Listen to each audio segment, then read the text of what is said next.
respectueux de Dieu. C'est avec beaucoup de joie qu'on se voit encore chaque dimanche que le Seigneur te permet. Et je vais dire une chose. Il y a des choses qu'on fait par habitude dans nos vies. Ça arrive qu'on fasse des choses par habitude. Certaines personnes te diront qu'il a l'habitude de prendre le petit déjeuner le matin, avant 10 heures. Donc quand ça devient 11 heures, c'est pas bon pour lui parce qu'il a l'habitude. Certaines personnes te diraient qu'il a l'habitude de se rendre au marché chaque lundi. C'est son habitude parce que le marché est ouvert le lundi. Mais je vais te déconseiller une chose qu'il faut éviter de faire. Ta vie chrétienne ne le fait pas par habitude. Parce que si tu mènes ta vie chrétienne ou bien tu le fais par habitude, les risques c'est quoi? C'est que les habitudes finissent par devenir parfois des lassitudes. On se lasse parfois. Amen. Le deuxième risque, c'est que parfois on ne peut pas comprendre pourquoi je fais cela. Parce que certaines habitudes qu'on a appris, parce qu'on vivait avec des gens qui le faisaient. Et moi, je le prie. Je vais te dire, ta vie chrétienne, il ne faut pas la mener par l'habitude. C'est là, quand je suis en train de méditer la parole de Dieu cette semaine, je dis, mais c'est pas possible. Nous sommes sur la terre, mais notre prière, nuit et jour, c'est d'être à côté de Jésus. Alors, c'est pas normal que ceux qui étaient à côté de Jésus, c'est le 120, ils ont quitté. Parce qu'ils n'ont pas compris pourquoi ils se retrouvaient. Mais pourtant, nous, tous les jours, nous fléchissons les genoux, nous prions, nous jeûnons. Père, nous voulons être à côté de là où tu es. Mais 120 qui étaient à côté de Jésus, ils l'ont quitté. Jusqu'à garder que 12 et 11 au final. Faire attention aux habitudes à la vie chrétienne. C'est des phrases que nous n'aimons pas entendre souvent. Jésus revient, nous n'aimons pas, nous les chrétiens, nous disons, ça touche, ça choque. Mais c'est une réalité. Qu'on le dise ou pas, il viendra. Et à son retour, j'aime le rappeler, il y aura deux étapes où il viendra nous voir. Soit mort en Christ, parce que nous serons ressuscités avec lui, soit vivant. Et nous serons enlevés avec lui. Donc, il y a des postures-là, mais il viendra. Alors, il faut faire très attention. Le but de la prédication chaque dimanche, chaque vendredi, chaque jour, c'est pour nous rappeler ces choses-là. On peut tout faire, mais n'oubliez pas, c'est pour nous rappeler ces choses-là. La première raison, que nous rappeler qu'il viendra. Peut-être tu seras mort quand tu viendras, mais il vaut mieux que tu sois mort en Christ. Si tu seras encore vivant quand tu viendras, merci Seigneur, mais à quel état? Parce qu'il viendra chercher. Donc, l'utilité de la parole, c'est ça. Parce qu'on est des humains, on peut parfois s'écarter, on peut parfois se divaguer, on peut parfois oublier les systèmes. Donc, quand on fait cela, on se met dans sa tête que voilà, première mission, premier but. Le deuxième but de la parole de Dieu. En fait, Dieu ne fait jamais les choses par sentiment. Il a fait, comme dit la parole de Dieu, pour nous servir de témoignage, pour nous rappeler à chaque fois qu'il y a attention, une telle génération qu'on vécu cela, vous tirez les leçons. C'est aussi une façon de nous instruire. Pour nous préparer, nous attirer l'attention et puis pour nous instruire. Donc cette instruction de la parole de Dieu peut aussi faire en sorte qu'on était parfois moyen ou nul dans la vie ou bien à l'école, mais en s'accrochant à la parole de Dieu, on devient instruit d'une manière ou d'une autre. On verra peut-être quelqu'un qui était un gangster dans le monde, un voyou, mais qui s'accroche du Seigneur, l'instruction prend place, il devient serviteur. Donc ça joue aussi dans notre instruction. Voilà à peu près les deux choses d'utilité de la parole de Dieu. Et si on loupe côté instruction, on loupe côté éveil ou réveil, ça devient dangereux. C'est pour cela que la Bible nous dit que quand le jugement va commencer, dans le livre de Pierre, ça va commencer par l'Église. Parce que Beaucoup de gens qui vont former l'église, qui composent l'église, ils ont loupé l'utilité de ces deux choses de la parole de Dieu. Donc c'est pour cela, parce que quand on lit la parole, il faut méditer pourquoi on va juger l'église. Et pourtant, l'église est censée être mise à part, les gens qui sont mis à part. Mais la Bible nous dit dans le livre de Pierre, les jugements, quand on va commencer d'abord dans l'église. C'est-à-dire dans l'église. Il y a des gens qui n'ont pas compris l'essentiel. Pourquoi ils sont chrétiens? Quel est le but de la parole de Dieu? Quel est le but? Parce que l'église, oui, est composée des hommes et des femmes, mais parfois certains n'ont pas compris. Et on va zapper cela, pourquoi? Parce qu'on se dit, voilà, ce sont des messages, parfois ce sont des paroles qui sont... Non, mais c'est l'essentiel de tout ce que nous faisons, parce que tout passera. Un vrai serviteur de Dieu honnête avec son Dieu vous le dira, tout passera. Même les grandes prédications qui font bouger le mur passera. Mais cet événement-là, le retour, il est réel. Et ça doit nous apporter une instruction parce qu'à l'époque de Noé, en fait, la Bible nous a dit personne ne sera jugé en tant qu'ignorant. Non, il est le Dieu de justice. Donc ceux qui passeront en jugement, ils auront entendu, mais ils ont boycotté. Ou bien ils n'ont pas eu à mettre à cœur. Nous savons tous l'Égypte, bibliquement, ça va symboliser le monde. L'Égypte, ça va symboliser tout ce qui est à l'encontre de la parole de Dieu. C'est-à-dire une vie de souffrance. Oh, Dieu nous a pas appris à souffrir. L'Égypte, ça va symboliser hors le territoire de la protection divine. Parce que quand ils étaient en Égypte, Dieu était là. Il agissait toujours. Mais ce passage de l'Égypte, pour ce peuple choisi et béni de Dieu, n'était pas un confort pour eux. Et l'Égypte, c'est un lieu où toi et moi, qu'on veille ou pas, soit nous les étions avant, ou nous y sommes encore. J'arrive à l'explication. L'Égypte, c'est un lieu où on ne peut pas souhaiter rester longtemps. Parce que le but des enfants de Dieu, quand il les avait mis sur cette terre, c'était pour une destination vers un pays où coule le lait et le miel. C'est de la même manière quand Dieu t'a créé. Si tu lis dans la Genèse, jamais il a souhaité que tu vives longtemps en Égypte. Non, que tu vives même. Parce qu'à la base, même quand tu l'as créé, il a commencé par former un lieu extraordinaire pour l'être humain, qui s'appelle le Jardin d'Éden. Et ce lieu du Jardin d'Éden n'avait rien à voir avec là où il se retrouvait, l'Égypte. Donc quand Dieu t'a créé, toi et moi, c'était pour que tu vives dans ce jardin, planifié, programmé par Dieu. Mais il s'est fait que le peuple de Dieu se retrouve dans les lieux de souffrance. Le lieu où il doit fournir beaucoup d'efforts pour survivre, qui s'appelle l'Égypte. Je ne vais pas revenir du début de l'histoire jusqu'à comment il s'est retrouvé en Égypte.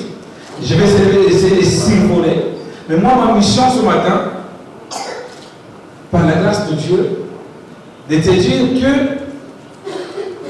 tu dois atteindre là où Dieu t'attend, où il t'a planifié, qui s'appelle le Jardin d'Éden, qui t'est plutôt parlé du Jardin d'Éden, pour aller de là où Dieu t'a planifié, qui s'appelle les pays où coule le lait et le miel. Il te veut du bien. Mais pourquoi j'ai intitulé ma terre promise? Nous allons voir par la suite que bien qu'on soit nombreux sur la terre, mais nous n'avons pas la même destination tous. Amen. Spirituellement, nous n'avons pas la même destination. Et comme nous n'avons pas la même destination, forcément on n'empruntera pas le même itinéraire. Mais la mission unique que le Seigneur veut, peu importe, comme disent le français, tout chemin mène à Rome, peu importe le chemin que le Saint-Esprit t'amènera, ou que le diable va te conduire pendant un certain temps, l'objectif final, c'est la terre promise. Amen. Parce qu'il ne veut pas te voir souffrir en Égypte. Et deviendrons à quand nous allons vaincre ceux qui ont été en Égypte, ils vous diront que c'est un lieu à ne pas souhaiter à quiconque vive longtemps là-bas. Parce que la souffrance était grave, était atroce, était difficile. Je vais parler à quelqu'un qui se trouve aujourd'hui en Égypte. Et ce n'est pas par hasard que tu te trouves là.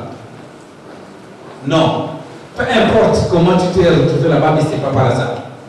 Parce que la Bible me dit que tout ce qui se passe dans ta vie, Dieu est au contrôle. Alors, tu peux te retrouver là-bas par plusieurs raisons. Mais ce qui est sûr et certain, c'est que tu es là aujourd'hui en Égypte. Tu vas remarquer que tu auras beaucoup plus du mal à vivre, mais tu vas survivre, comme c'était le cas quand tu étais en Égypte. Tu verras que la souffrance sera beaucoup plus, tu vis un peu plus de souffrance que les autres qui sont éloignés d'Égypte. Tu verras que parfois les choses ne vont pas tellement comme tu le souhaites, parce que l'Égypte, ce n'était pas agréable. Mais je veux t'encourager qu'il faut deux choses. D'abord, il faut comprendre que tu es en Égypte, il faut l'accepter. Dieu avait dit au peuple d'Égyptien et moi, parce qu'il avait du mal à réaliser qu'ils sont en Égypte. On se dit souvent la question, mais moi, fils de Dieu, enfant de Dieu, je marche dans la crainte de Dieu, l'obéissance de Dieu, mais comment tu peux te retrouver en Égypte spirituellement, non pas à cause du péché, mais parce que Dieu veut que tu sois là pour un certain temps. Amen. Tu peux te retrouver en Égypte parce qu'il y a des obéissances. Et tant que tu ne comprendras pas, tu n'accepteras pas la raison que tu te trouves en Égypte, ça sera difficile de décoller l'Égypte pour aller un peu plus loin, la terre promise. D'abord, dans le commencement de chaque chose. La Genèse, nous prenons Genèse chapitre 1er.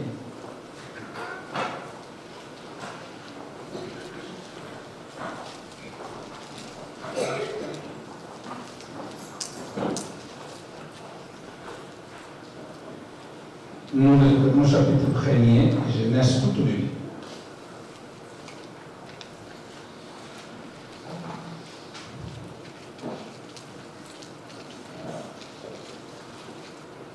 La sœur Merveille, si tu peux le lire rapidement. Genèse chapitre 1er.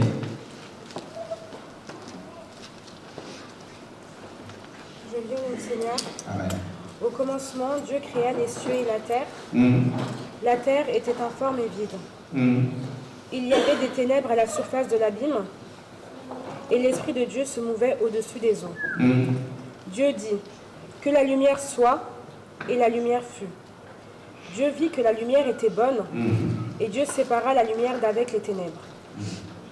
Dieu appela la lumière jour, et il appela les ténèbres nuit. Ainsi, il y eut un soir, et il y eut un matin. Ce fut le premier jour. Dieu dit, qu'il y ait une étendue entre les eaux, et qu'elle sépare les eaux d'avec les eaux. Et Dieu fit l'étendue, et il sépara les eaux qui sont au-dessus de l'étendue, d'avec les eaux qui sont au-dessus de l'étendue. Et cela fut ainsi.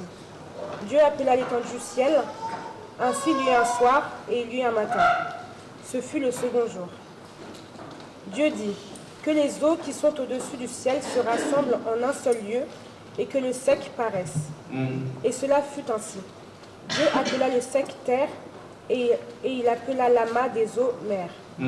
Dieu vit que cela était bon, puis Dieu dit, que la terre produise de la verdure, de l'herbe portant de la semence, des arbres fruitiers, donnant du fruit, selon leur espèce, et ayant en eux leur semence sur la terre. Et cela fut ainsi.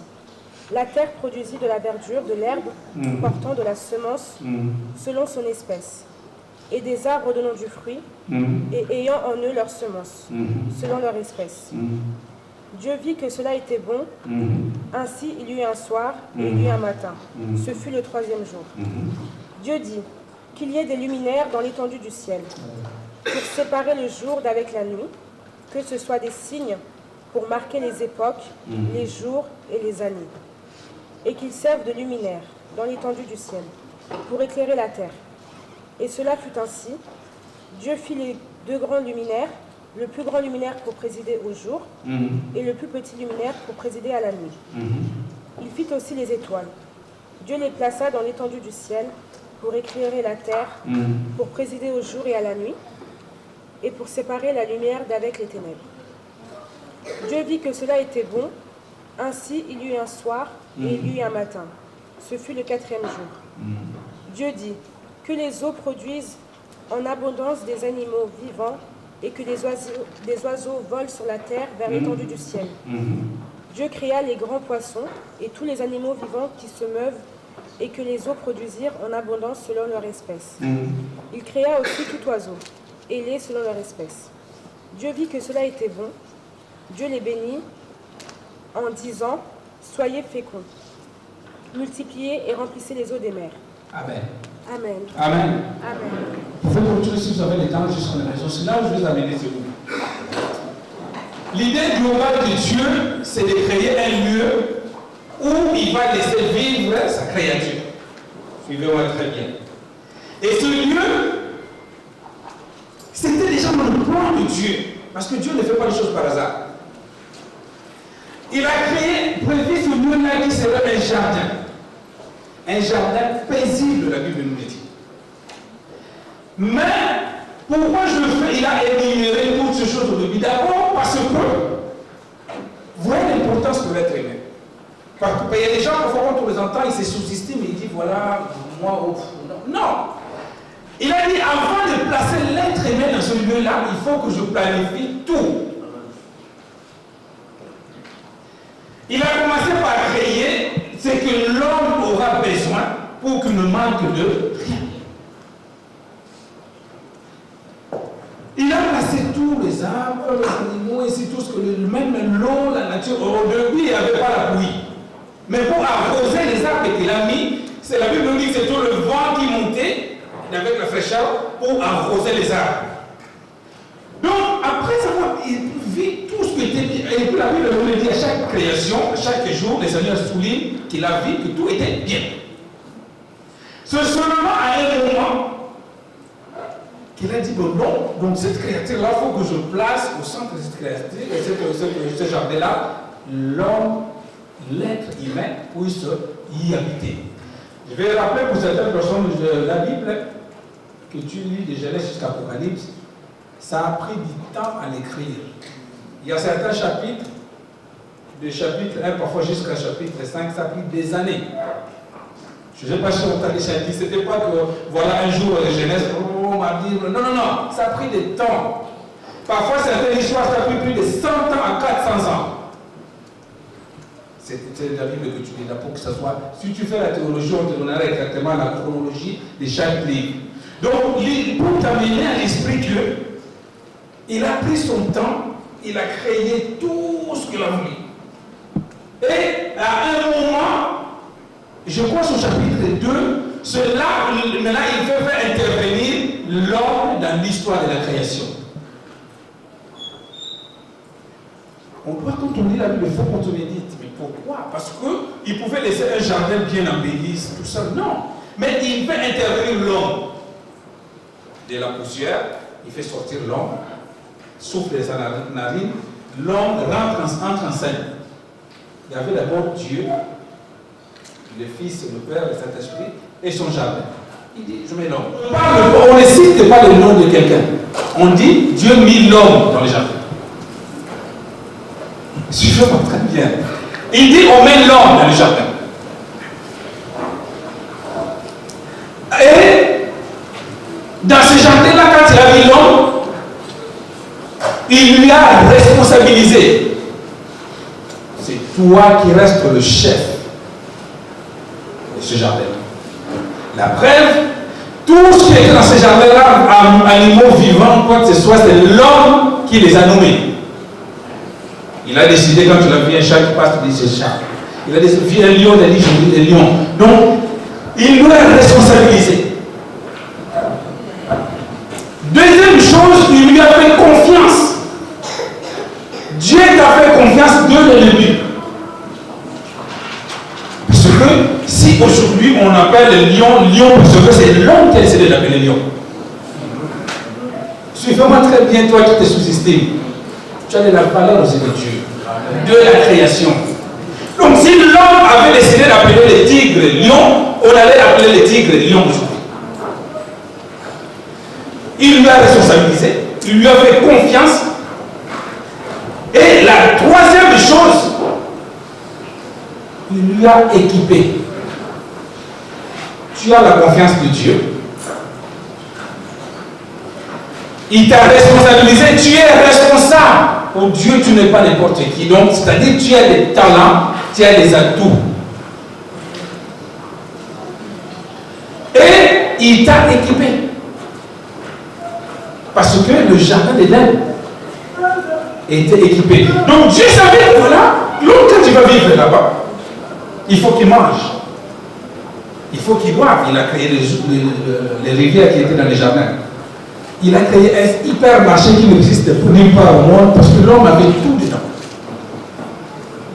C'est pour cela, il dit dans Matthieu, je crois chapitre 6 à 31, il a dit, ne t'inquiète de rien. Parce qu'il sait, quand l'homme, Dieu décide de ramener une personne dans la vie, sur cette terre, il doit faire ces trois choses-là. L'équiper, le responsabiliser et lui donner de quoi vivre. Jamais le Seigneur fait quelque chose sans ces trois choses-là. Donc tu es équipé là où tu es. Et il a pourvu à tout ce que tu auras besoin. Pourquoi l'homme s'inquiète? Vous allez voir par la suite. Et l'homme vivait très bien. Je crois que c'est au chapitre 3. C'est là où Dieu a commencé à citer les noms d'Adam. Mais du début jusqu'à la fin, on citait l'homme. Dieu créa l'homme. Il les rajouta à la fin. Lisez bien la Bible, vous allez voir. Je pense au chapitre 3, vers le verset 19-20, là on entend maintenant les noms, les prénoms d'Adam. Tu crois que Dieu ne savait pas que l'homme qu'il a créé s'appelle Adam? Si. Et bien, pourquoi il a sorti au dernier moment le nom d'Adam? Ça a un sens. Tout simplement, Dieu voulait lui-même gérer et garder le contrôle de ce qui est au-dessus de l'homme. Regarde maintenant quand tu cèdes un peu le pouvoir. À partir du chapitre 3, il lui dit maintenant, je te donne le pouvoir de nommer la femme. Il lui donne le nom maintenant d'Ève à la femme. C'est-à-dire, la suite était devenue catastrophique parce que l'homme, quand au moment où il a pris le pouvoir, il voulait prendre le contrôle aussi en même temps. Et pourtant, ça a été annoncé quand ils étaient mis au jardin, vous mangerez de tout sauf. L'homme, avec ses excès de pouvoir, ses excès de contrôle, il va manger ce qui a été annoncé. La désobéissance rentre. Israël, à un moment dans leur vie, ils voulaient imiter d'autres nations. D'autres nations, ils ont des rois, mais pourquoi pas nous? Il a dit, mais je suis votre roi. Non, je vais t'amener quelque part, fils de Dieu et l'homme de femme, fille de Dieu. il y a un moment où tu dois reconnaître que moi, au-dessus de moi, l'homme, il y a des choses que moi, je ne peux même pas me mêler et contrôler parce qu'il y a quelqu'un qui sait mieux le faire que moi. Si tu essaies de faire le contrôle de ce que toi, tu n'es pas capable de faire, tu vas souffrir pour rien. Il y a certaines personnes qui ne dorment pas nuit et jour parce qu'ils veulent veiller sur leurs enfants à la place de Dieu. Non. Il sait bien le faire que toi. Il a dit, lui, ne dort ni ne sommeille. La désobéissance rentre. Quand la désobéissance était rentrée, comme je te dis, l'histoire peut durer parfois des années. Depuis Genèse chapitre 1er jusqu'au chapitre 3, maintenant là, les yeux s'ouvrent.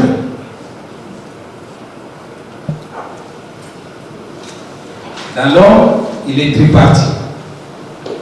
Il est le corps, l'âme et l'esprit. Quand les yeux sont ouverts, du coup, ils se sont vus qu'ils étaient nus. Je crois que c'est chapitre 3. Ils sont vus qu'ils étaient nus. Quand les yeux s'ouvrent, l'esprit devient pollué. Parce que l'esprit peut voir tout et n'importe quoi. Suivez-moi très, je vais se mettre quelque part. Et pourtant, quand les yeux étaient fermés spirituellement, ils étaient nus, mais ils ne se préoccupaient pas d'autres choses qui étaient aux environs. Dans la partie de la composition de l'homme, quand tes yeux s'ouvrent d'une manière anormale spirituellement, tu risques de voir tout et n'importe quoi. On est nus. Maintenant, la deuxième partie de l'homme, l'âme affranchie. Créons une solution de se couvrir. Peuple de Dieu, Dieu t'a créé, il nous a créés, il nous aime plus que nous-mêmes. Il sait bien prendre soin de ceux qui nous font confiance. Ils ont commencé à trouver des solutions. Et les solutions qu'il était, voilà, c'était éphémère parce que voilà les feuilles de je ne sais pas quelle feuille qu'ils pouvaient utiliser pour cette. La désobéissance a créé, première chose, les conséquences de règles de Dieu sont ouvertes. Et l'homme, avec les yeux ouverts, d'une manière anormale, pas spirituelle, je veux dire que les yeux sont ouverts pour voir des choses spirituelles, mais d'une manière inhabituelle à la connaissance de Dieu, c'est la pollution spirituelle qui rentre dans les yeux. Et quand l'esprit est pollué, automatiquement ça contamine l'âme. Le risque, c'est que quand l'âme est polluée, l'esprit est pollué, on s'éloigne petit à petit de la bonne direction de Dieu. Je vous ai dit tout à l'heure qu'on peut se retrouver en Égypte parce qu'on a été conscient et responsable. Alors, la désobéissance rentre parce qu'ils ont mangé ce qui était interdit. La désobéissance en elle-même va perdre. Quand tu désobéis automatiquement, il y a 5 choses automatiquement que tu perds. Premièrement, c'est la relation comme fils ou fille bien-aimée de Dieu. Dès que tu désobéis, tu perds automatiquement cette relation-là entre le fils ou la fille de Dieu bien-aimé. Parce que tu restes fils de Dieu, une fille de Dieu, lui-même est cher. Fils bien-aimé de Dieu, c'est lui-même qui gère. C'est les chrétiens qui se préoccupent de leur lendemain parce qu'ils ont perdu quelque chose. Qui, nous, en tant que parents, accepteront que son fils de 4 ans aille à l'éclair, aller chercher, trouver des solutions, aller chercher à manger? Non. Non. Donc, quand tu désobéis, non seulement les yeux s'ouvrent, regardez ceux qui étaient chrétiens, avec les yeux bandés spirituellement. Parfois, des choses que tu voyais, que tu ne pouvais pas voir, mais tu commences à les voir. Les choses que tu pouvais entendre inutilement, tu commences à entendre. C'est pour ça que la Bible nous dit, hein, si vous voulez venir à moi, venez comme les petits enfants. Parce qu'un petit enfant, lui, si on lui dit, je ne cherche pas.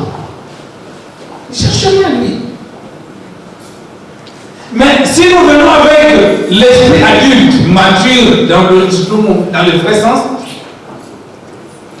on perd déjà premièrement, on perd ce statut de fils et filles de Dieu, bien-aimés.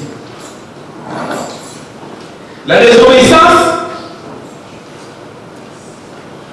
on perd la protection et l'autorité de Dieu. Dès qu'ils avaient désobéi, ils sont plus sous la protection de Dieu dans le jardin. Et ils n'ont plus d'autorité sur les animaux qu'ils ont nommés eux-mêmes. Regarde qu'aujourd'hui, avec la puissance et l'autorité que tu as, même tu peux voir une forte onction, mais si tu croises un serpent, tu fouilles. Et pourtant, c'est l'homme qui l'avait nommé quand il voyait les serpents passer. Il dit, je l'appelle Boa. Le jour où il croise un boa sur la route, tu vas pas ici. Tu perds l'autorité du moment où tu t'éloignes de Dieu. Je ne sais pas si vous me comprenez là où je vous appelle. Tu perds l'autorité. Pourtant, c'est l'homme. Quand tu as vu les serpents, que ce soit tel, il passait, tu dis, oh, ce serpent-là, aujourd'hui, je le verrai, il vipère. Mais maintenant, il a perdu l'autorité. Dès qu'il croise un vipère, même si je sors ici, mais je sors, je prends peur. Deuxième conséquence. Voilà autrefois, tu ordonnais des choses et les diables obéissaient. Tu déclarais, les choses arrivaient. Mais, souviens-toi, quelque part, tu avais perdu l'autorité de Dieu. Troisième chose, tu perds la beauté de l'image de Dieu dans ta vie. Tu sais, qu'est-ce que je veux dire de là, de perdre la beauté de l'image de Dieu dans ta vie? C'est-à-dire, je ne parle pas de la beauté physique, parce que personne n'a vu Dieu. Mais la beauté spirituelle de Dieu, on sait que voilà, ce Dieu-là, il est tellement beau pour moi, c'est qu'il ne permettra jamais de mauvaises choses arriver. La désobéissance te fait perdre cette beauté-là. C'est une image de ce Dieu. La désobéissance, pour la quatrième chose, là je l'avais bien noté, on perd son destin dans les desseins de Dieu vivant. C'est-à-dire, on a tous des choses. On a notre destinée et les destins qu'on appelle le plan de Dieu dans la vie. C'est-à-dire, Dieu, le destinée, ça te permet d'amener, c'est comme un lieu où tu vas. Parce que Dieu, quand il t'a créé, il a fixé des limites et des orientations dans ta vie. C'est ça qu'on appelle ton destin dans ta vie. Mais, ce destin-là, Dieu a aussi créé le voie et ses moyens pour l'atteindre. C'est ce qu'on appelle les destinées. Donc, quand tu perds la relation avec Dieu, tu n'as ni orientation, ni destination. Tu commences à tâtonner. Or, quand tu commences à tâtonner, le chemin est tellement long de l'Égypte jusqu'à la terre promise, tu n'arriveras jamais. À la base, quand Dieu crée une personne sur la terre, il y a des gens, quelqu'un qui me disait, quand je suivais le débat à la télé, l'économie va mal parce qu'on est trop nombreux sur la terre. Vous voyez, il y a un moment, l'espace de vie est devenu confiné. C'est pas possible, ça c'est le discours politique. Dieu, quand il a créé la terre, il sait qu'aujourd'hui on est 7 milliards. Qu'est-ce qui manque à Dieu de pouvoir au travail de 7 milliards? Parce que parmi les 7 milliards, certaines personnes ont perdu leur destin. Mais toi qui es là, si tu es dans le plan de Dieu, tu restes dans le plan de Dieu, qu'on soit 10 milliards, tu auras toujours ton travail. Parce que c'est un Dieu qui sait que quand j'ai créé une autre personne sur la place, je dois créer un autre emploi. Amen. Oui. Normalement, nous les chrétiens, nous n'avons pas se plaindre même si on est 20 milliards. Parce que vous savez que sur le 20 milliards, moi, mon avenir est assuré. Et parce que nous désobéissons. Et la dernière chose, quand on perd sa propre vie, son esprit, son âme et son corps. La désobéissance peut t'amener à perdre tout de ta vie, ton corps. La désobéissance, donc tu peux tomber malade. Certaines maladies viennent de la désobéissance. Tu perds la santé. Ce n'est pas Dieu qui a un problème, non. Tu peux perdre ton esprit par la désobéissance. Parce que, je l'ai dit au début de mon introduction, qu'il ne faut pas oublier le but final. C'est le paradis qu'on est pour là. On est là pour le paradis. On est passager. Et si ton esprit ne reste plus connecté avec le paradis, avec le ciel, la mission est déjà échouée. Si ton âme ne reste plus connectée avec le Saint-Esprit, ta mission est à moitié échouée. Donc, ils avaient perdu ces 5 choses. Mais, tu l'as aussi perdu parfois, toi qui es dans la salle, l'un de ces 5 choses. Ton autorité peut-être. Avant tu étais la fille bien-aimée, c'est-à-dire, vous savez, on a des enfants, mais parfois il y a des enfants qu'on dit, ah, bien-aimé. C'est-à-dire que cette fille-là qui est bien-aimée, avant même qu'il termine sa phrase, papa, je veux ça. Tiens, tu étais comme ça avec Dieu. Parfois tu te glorifies, tu dis, mais moi je ne sais pas. Mais quand je prie, je mets mes genoux à terre, je prie, le lendemain la chose est là. Mais maintenant, ça n'arrive plus. Parce que tu restes son fils, mais tu n'es plus ce fils bien-aimé. Il y a quelque chose qui s'est passé, la désobéissance. Alors, il n'est pas trop tard. C'est pour ça que je dis tout à l'heure, la parole de Dieu fait pour nous, pour se rattraper. Dieu a vu cela, il dit, mais l'homme que j'ai créé, je lui ai donné toutes les possibilités, il a perdu cela, mais qu'est-ce que je dois faire? La notion de la grâce vient intervenir par Jésus-Christ. C'est-à-dire, la parole n'est pas là pour nous condamner seulement, nous enfoncer. Il nous montre la réalité, mais il nous donne la possibilité de s'en sortir. Amen. Parce que le but, tu dois quitter l'Égypte. Ça fait des années que tu restes là-bas. Et l'Égypte, je te le conseille, parce qu'il y a un moment, comme il disait au Pharaon, il produisait 400 briques par jour, maintenant multiplier 10 000 briques. Ta souffrance ne fait qu'augmenter. Moi, j'ai toujours rappelé aux gens, dans le parcours chrétien, il y a un moment de joie, il y a un moment de bonheur, il y a un moment certes de tristesse. Mais la vie d'un chrétien ne doit pas être seulement un moment de tristesse, non de douleur, non. Cette notion de grâce de Dieu vient intervenir. Il dit, fils, va les voir. Va les voir. Il a désobéi. Il n'est plus ce que j'attends de lui. Mais va les voir. Il nous a déconseillé, nous les chrétiens, de vivre dans la culpabilité. Il lui dit, va les voir, papa, fils. Répands ton sang pour eux. Quiconque accepte ses défauts et les avoue, les délaisse, donne le miséricorde. L'Égypte, ce n'est pas un lieu où on doit rester. Mais il dit quelque part, reconnais-tu là où tu étais tombé. Alors, il y a des choses qui sont passées, mais la notion de la grâce de Dieu reste intacte jusqu'au jour. Il suffit simplement qu'on reconnaisse que je suis en Égypte. Pour telle raison.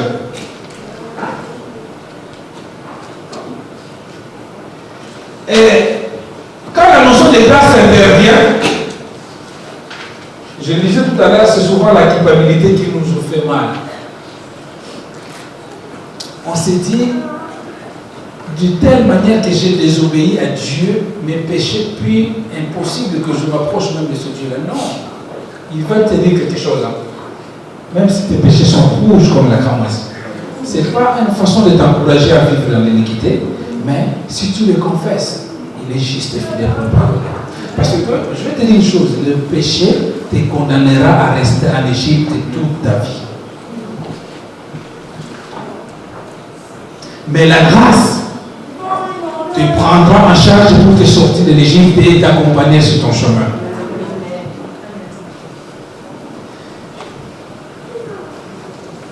Il y a un moment, Dieu après, quand tu l'as, à un moment, il fait intervenir la notion de la multiplication.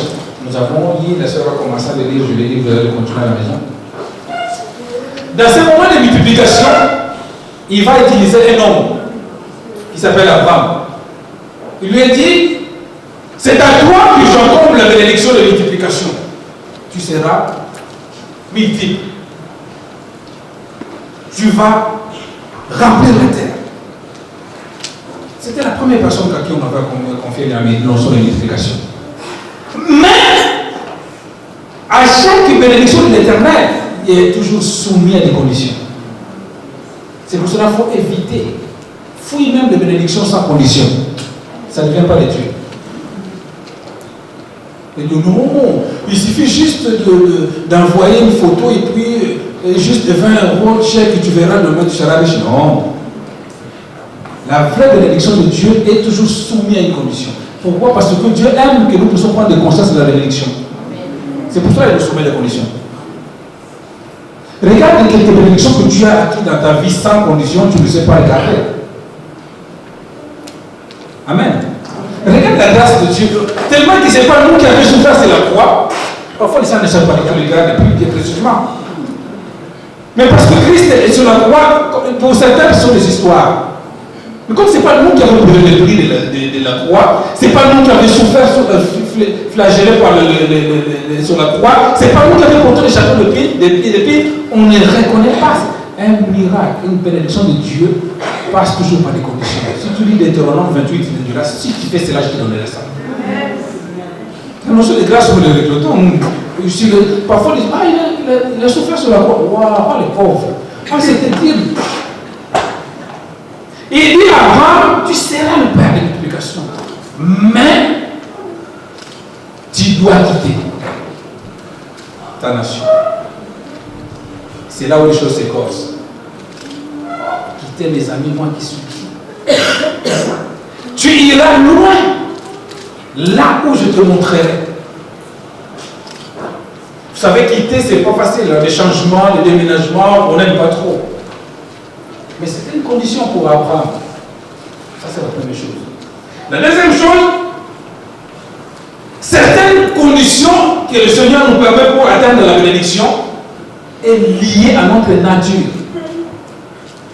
Tu ne seras pas béni tant que ta nature ne change pas de direction. Ta façon de voir les choses ne change pas.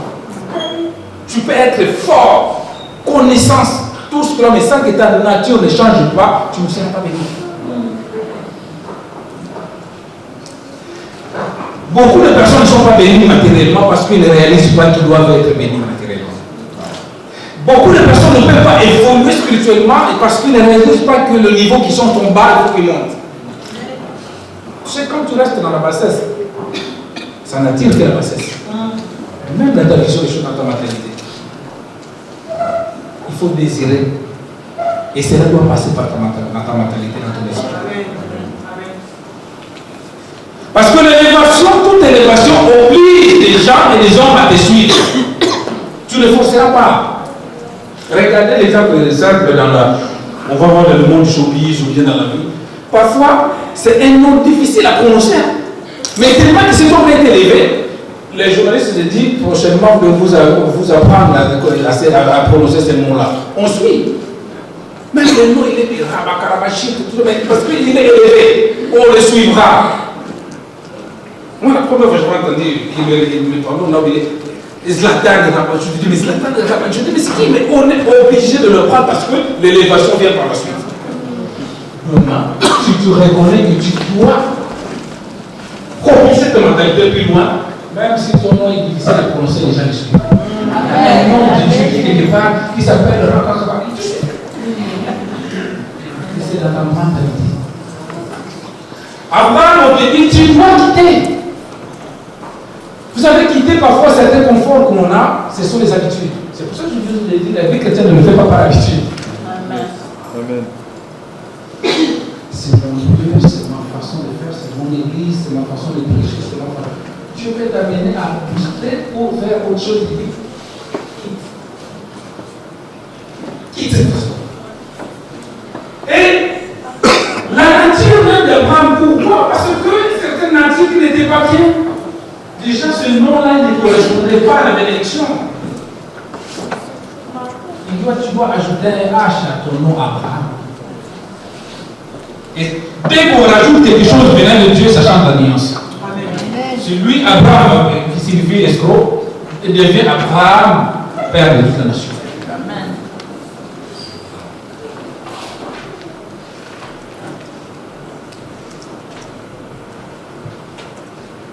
Alors, je disais dans ton parcours, dans ta relation, arranger la relation avec Dieu, il est important parce que, pourquoi je dis cela? La mission, c'est de quitter l'Égypte. Parce qu'on se trouve un moment là-bas. Maintenant, souvent, la culpabilité nous traîne. J'avais rencontré beaucoup de gens comme ça dans la vie chrétienne. Ils se souviennent des péchés qu'ils avaient commis il y a 20 ans, il y a 15 ans, croyant que le diable les fait croire que s'ils sont bloqués encore en Égypte, c'est par rapport à ces péchés-là. Non. Tu sais, Dieu n'est pas comme toi et moi. Nous pardonnons. Mais nous n'oublions pas. Nous pardonnons certes, parfois si on est chrétien, nous n'oublions pas. Tu verras, il t'a pardonné, mais à un moment donné, tu sais, je t'ai pardonné de l'oublier parce que je m'avais fait. Mais Dieu, quand il oublie, il pardonne, il efface. L'homme va dire à ta femme, hein, c'est pas parce que j'avais oublié ce qu'il t'avait fait, tu avais pardonné, mais je n'ai pas oublié. Tu recommences encore. Dieu, de son côté, lui, de son côté, Dieu dira, quand tu vas te présenter encore, je suis encore dans les rangs, je suis tombé. Encore, oui. L'homme dira ça. Encore toi. Tu es encore tombé. Mais Dieu te dira, encore 7 fois 70 fois. Je te ferai grâce. Donc la culpabilité, c'est un frein. Sors de cela quand tu es conscient que tu as nettoyé ton cœur, tu étais sincère avec ce Dieu-là. Mais il est important. Abraham, il peut entrer, il peut pas entrer dans cette dimension-là que le Seigneur lui a donnée, non seulement parce qu'il faut changer sa nature. Dans la nature, il y a les noms à changer.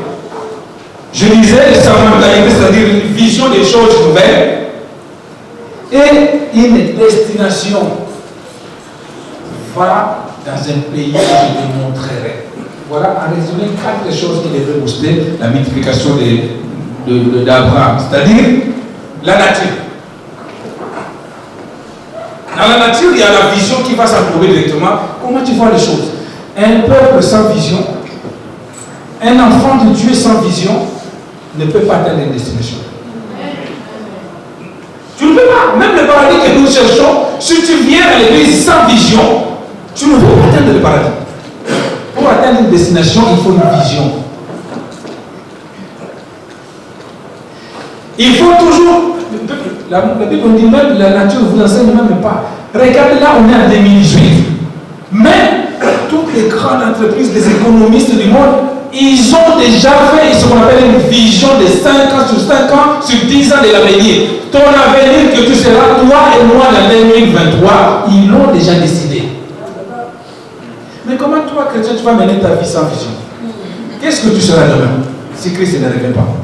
Dans le domaine administratif, dans le domaine social, dans le domaine... Qu'est-ce que tu seras demain? Il est dangereux de vivre sans vision. Parce que beaucoup de gens disent, ah, Dieu fera grâce. On verra ce qui va arriver demain. C'est pour cela que le monde décide à ta place. C'est pour ça que les sorciers décident à ta place. Parce que si personne ne prend la vision de décider quelque chose, forcément il y aura quelqu'un qui va le faire. Ce sont les sorciers de ta famille. Et pourtant les sorciers sont nés, ils n'en sont très pas que toi. Mais parce que un sorcier font déjà des provisions, des visions, ils savent que là on a 2018, au moins de septembre, mais si on a la possibilité en décembre, on va vous faire telle personne. Ils ne se réveillent pas en décembre, non, ils ont déjà planifié. Et ceux qui ont des yeux spirituels, ils commencent déjà à intercéder voir. Dit Abraham, il faut voir moi. Il est devenu ce qu'on appelle aujourd'hui. On sort tous maintenant de la génération d'Abraham. Parce qu'il avait compris les choses. Amen. Amen. À l'Égypte, Ils ont compris, maintenant il faut sortir.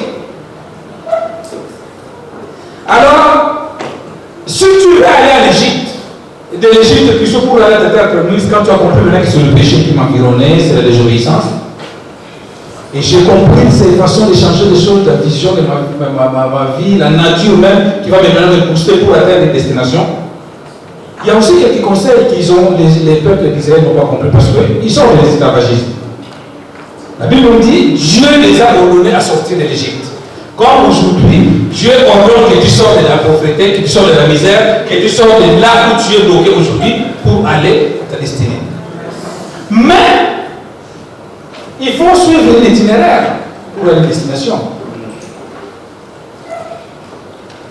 Les mages, quand ils sont venus voir Jésus-Christ, le petit bébé, Dieu ne les a pas laissés abandonner comme ça, les trouver là où ils sont. Non, l'itinéraire est très important.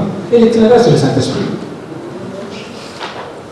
Tu ne peux pas quitter de la situation que tu es aujourd'hui pour espérer atteindre la vie meilleure demain si tu n'as pas l'itinéraire conduit par le Saint-Esprit. Voilà pourquoi on toujours dit, parmi les trois personnes qui composent la Trinité de Dieu, le Saint-Esprit jouera toujours un rôle très important dans la vie des chrétiens. Il va insister, il dit, ne l'attristez pas, ne l'éloignez pas de vous, parce que c'est lui notre mission, c'est lui notre itinéraire. Le peuple d'Israël, ils sont en Égypte. Mais à un moment, ils se trouvaient confrontés. Parce que le voyage ne durait que quelques jours, il devait durer que quelques jours. Ne sors pas hors l'itinéraire divin de Dieu. Ils vont aller voir Jésus, le mage. La Bible nous le dit qu'il marchait par l'indication de l'étoile. C'est-à-dire quand l'étoile s'arrêtait, et aussi s'arrêter pour attendre de quelle direction ils vont être conduits. Dans ta vie chrétienne, ma soeur, mon frère, si tu veux atteindre ta terre promise, là où coule le lait et le miel, ne va pas comme tu veux marcher, mais suis l'indication du Saint-Esprit. Mais si tu es rompu de lien avec le Saint-Esprit, malheureusement, personne ne te dit, tu seras ce qu'on appelle hors chantier. Et souvent, quand tu vas voir les courses automobiles et tout ça, quand tu seras hors chantier, mais c'est catastrophique. Commence par établir le lien avec le Saint-Esprit. Un enfant de Dieu doit entendre Christ le parle. Soit par vision, soit par voix. Ce n'est pas normal, un enfant de Dieu, samedi jusqu'au dimanche, tu n'as pas entendu le voix de ton Père, ce que tu es hors du chemin de Saint-Esprit. Commence ce matin, tu demandes au Saint-Esprit, je te donne la place que tu as. Il parle. Voilà pourquoi tu te comptes parfois contre les obstacles, parce que c'est pas la bonne direction. Voilà pourquoi tu décides parfois d'autres choses. Il ne bougeait pas sans que l'étoile puisse l'indiquer l'éducation à partir. Quand tu ne bouges pas, ce n'est pas perte de temps. Non. Dieu peut te dire parfois, attends, je vais te dire là où tu iras. Quelle porte aller toucher. Quelle personne contacter. Et tu verras. L'indication, c'est important. L'itinéraire, c'est important. Ne sois pas hors itinéraire de Dieu. Ne sois pas hors protection de Dieu. Ne cherche pas à te protéger seul. Non. La seule personne qui est capable d'éloigner tout ce qui est danger pour toi, c'est Dieu, parce que son œil voit plus loin que toi. Et déjà, du moment où on ouvre l'itinéraire, on devient hors protection de Dieu. Automatique. Parce que Dieu ne suit pas des mouvements, mais il te conseille de suivre ces mouvements.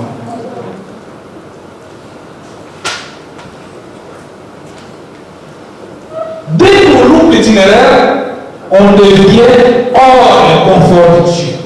Dieu a prévu un confort dans ta vie. Il a taillé le confort de ta vie selon ta destinée, qui n'est pas peut-être pas pareil que le mien. C'est pour ça que la Bible nous dit, naviguez pas. Parce que ton confort n'est pas forcément le confort de Dieu, parce que Dieu qui connaît, qui t'a créé, il sait. Mais dès que tu sors, même si tu es forces à vivre pour créer ton propre confort, mais une maison qui n'a pas de fondement solide finit toujours par s'écrouler. Un confort que tu essaies de forcer par tous les moyens finira toujours par trouver qu'il n'est pas confort.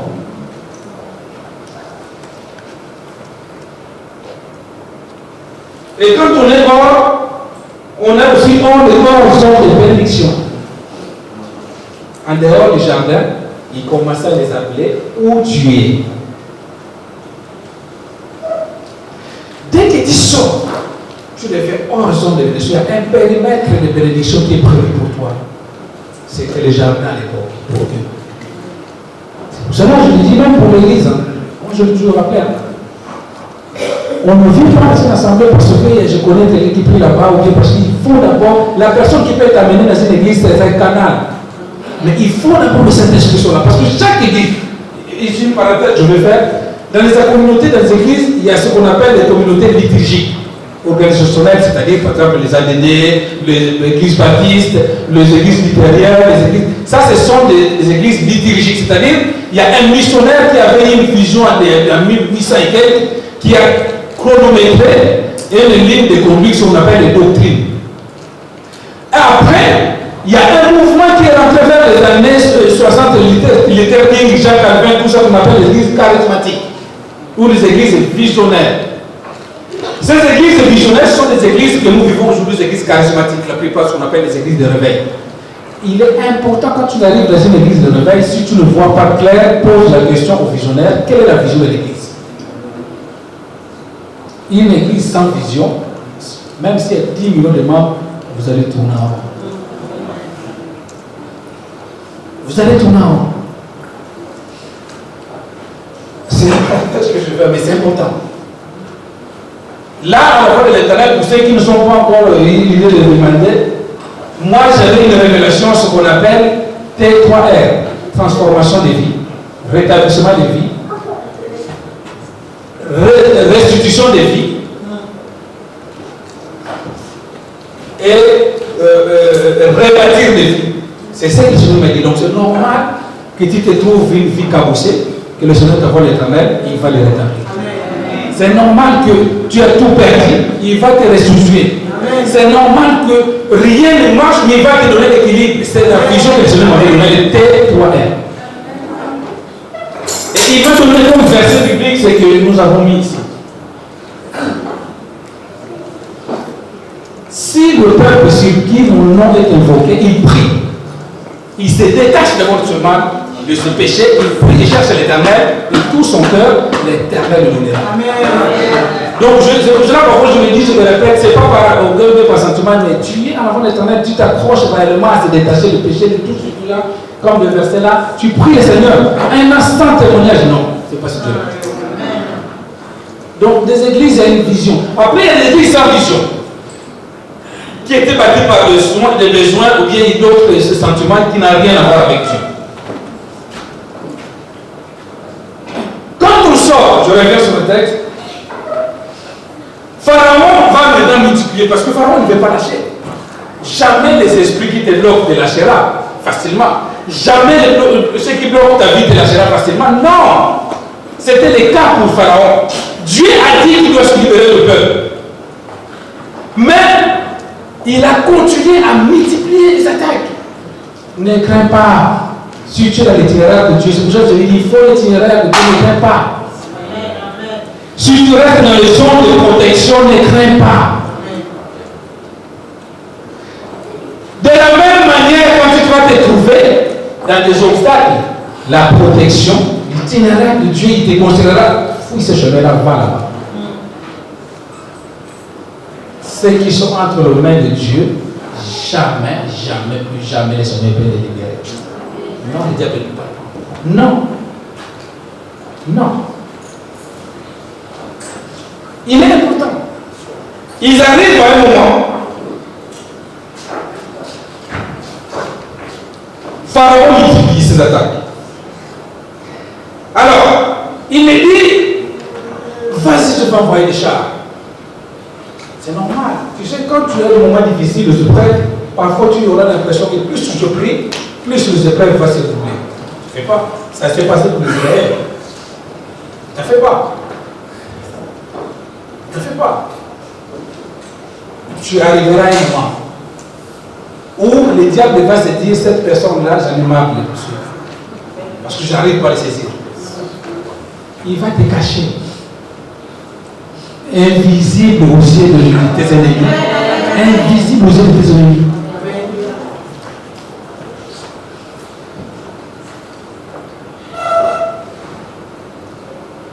Mais la seule chose qu'il faut que tu sois prêt à quitter, comme disait Abraham, la multiplication, tu sais, quitter, c'est pas facile.